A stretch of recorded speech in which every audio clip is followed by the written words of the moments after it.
പിന്നെ മനോരഞ്ജൻ അല്ലേ? ഇപ്പൊ കുറെ സിനിമകളായിരിക്കും നമുക്ക് വീണ്ടും പെട്ടെന്ന് പുലിവാൽ കല്യാണം അല്ലേ? ഇപ്പൊ എങ്ങനെയാണ് ഈ സിനിമയിലേക്ക് എത്തിയത് ചേട്ടാ? എത്ര സിനിമകളായി? ഇപ്പൊ ഏകദേശം 40 പടം ചെയ്തിട്ടുണ്ടാവും.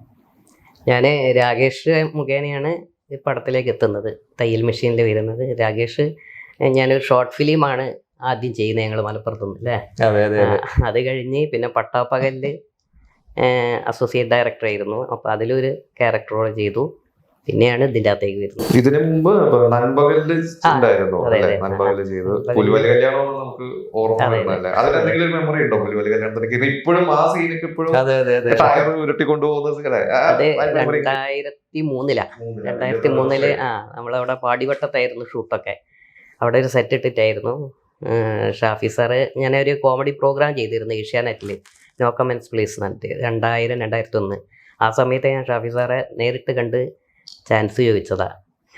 അപ്പം സാറ് പറഞ്ഞ് നമുക്ക് എന്തൊക്കെ ചെയ്യാന്ന് പറഞ്ഞിട്ടാണ് ഞാൻ അതിലേക്ക് എത്തിപ്പെടുന്നത്.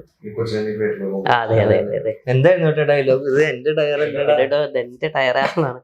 അത് ഭയങ്കരമായിട്ട് എല്ലാരും അത് പറഞ്ഞാല് എല്ലാവർക്കും ഓർമ്മയുണ്ടാവും. അത്രയും വർഷമായെങ്കിലും കൂടി ഇപ്പോഴും ആളുകളെ മനസ്സിലുണ്ട്. പല സ്ഥലത്തുനിന്ന് ആളുകൾ ചോദിക്കാറുമുണ്ട് എന്നോട്. ഇതിലൊരു ബ്രോക്കറാണ്, നായകന് വീട് എടുത്തു കൊടുക്കുന്ന CI അല്ലേ? സത്യം ഇത് പറഞ്ഞു കഴിഞ്ഞാൽ ഇതൊരു ഹൊറർ മൂവിയാണല്ലോ. നായകത്തിന് കുടുംബത്തിന് പെടുത്തണത് പുള്ളിയാണ്. അങ്ങനെ പറയാ. അതെ, ഒന്ന് സത്യാവസ്ഥകളൊന്നും പറഞ്ഞു എല്ലാം മറച്ചു. റിയൽ എസ്റ്റേറ്റ് ബ്രോക്കറാണ്. Real estate broker. എനിക്ക് തോന്നുന്നു രാകേഷ് ഭായിയുടെ വീട് തമ്മനമേരിയിലാണ്. കുറെ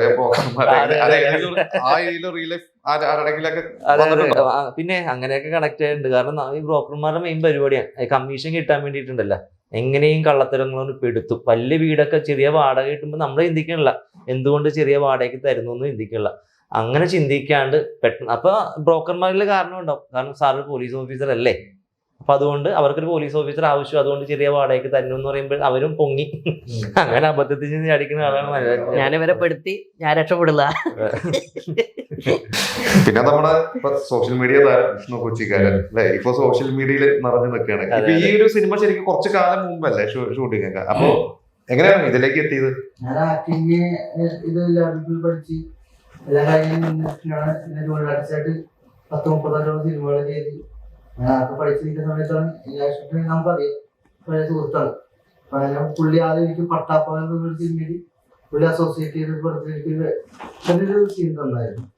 അത് കഴിഞ്ഞ് പിന്നെ ഞാൻ ജൂനിയർ ആർട്ടിസ്റ്റായിട്ട് തന്നെ പോയിക്കൊണ്ടിരിക്കുമ്പോഴാണ് വീണ്ടും പുള്ളി വിളിച്ചിട്ട് തയ്യൽ മെഷീൻ എന്ന സിനിമയിൽ പുള്ളി വിളിച്ച് നല്ലൊരു എന്താ പറയുക ഡയലോഗുള്ള വേഷം. നമ്മളെല്ലാത്തിനും ഗുണ്ടയിട്ടും അവിടെ ഇവിടെ പുറകെ പോയി നിൽക്കലും രേഖാചിത്രത്തിലേക്ക് കണ്ടാൽ അറിയാം. അതിനകത്ത് ഓട്ടോ ഡ്രൈവറായിട്ട് ആസിഫലിയുടെ അരികത്ത് നിൽക്കുന്നുണ്ട്, പക്ഷെ ഡയലോഗ് ഇല്ല. അപ്പൊ എല്ലാവരും ഇങ്ങനെ കളിയാക്കി ചോദിക്കും ഡയലോഗുള്ള വേഷം എപ്പോഴാണ് അത് ചെയ്യണം എപ്പോഴാണെന്ന് ചോദിക്കും സിനിമയിൽ. നമ്മളിത് ഇങ്ങനെ പുറകെ നിൽക്കുന്ന ആളാണ്. പുള്ളി വിളിച്ചിട്ടാണ് ഇത് വേഷം തന്നത്. എന്റെ അടുത്ത് വിഷ്ണു എപ്പോഴും വിളിക്കുമ്പോഴത്തേക്കും പറയും, ചേട്ടാ ജൂനിയർ ആയിട്ട് ചേട്ടൻ 100ഓളം സിനിമ കഴിഞ്ഞ് ചേട്ടാ ഒരു ഡയലോഗുള്ള പക്ഷെ എവിടെയെങ്കിലും കിട്ടുമെന്ന് ചോദിക്കുമ്പോ ഞാൻ പറഞ്ഞേടാ നിന്റെ 151ാമത്തെ സിനിമ നീ അഭിനയിക്കുന്ന ഡയലോഗുള്ള വേഷം എന്ന് പറയും അല്ലെ. വിഷ്ണുവിന്റെ 151ാമത്തെ സിനിമയാണ് നമ്മുടെ തയ്യൽ മെഷീൻ. പിന്നെ അതുമല്ല നമ്മൾ ഈ സിനിമയിൽ അസിസ്റ്റന്റ് ആയിട്ട് പോണതിന് മുമ്പ് ഞാൻ ഈ വിഷ്ണുവിനെ പോലെ തന്നെ എല്ലാ ഓഡീഷനിലും പങ്കെടുത്ത് അഭിനയിക്കാൻ നടന്നു വെച്ചാൽ ഞാൻ രാജീവ്, പട്ടാപ്പലിന്റെ ഡയറക്ടർ സാജുലൊക്കെ തന്നെ, പിന്നെ നമ്മുടെ വിജിലേഷ് ഇപ്പൊ അത്യാവശ്യം നല്ല അറിയപ്പെടുന്ന ഒരു ആർട്ടിസ്റ്റായി. ഞങ്ങളെല്ലാരും ഇങ്ങനെ നടന്നപ്പോൾ ഇവരുടെയൊക്കെ ബുദ്ധിമുട്ട് എനിക്ക് നന്നായിട്ട് അറിയാം. വിജിലേഷ് ഉണ്ടായിരുന്നു പണ്ട്. വിജിലേഷും ഞാനും കോമഡി ഫെസ്റ്റിവലിൽ ഞങ്ങളൊരു ടീമായിരുന്നു മഴവിൽ മനോരമയില് 2012. കുമാർ ഇപ്പോഴത്തെ നടനുണ്ടല്ലോ, അപ്പം കോലാഹലത്തിലൊക്കെ നല്ല റോളാണ് ചെയ്തത്. ഞങ്ങളൊക്കെ ഒരു ടീമായിരുന്നു.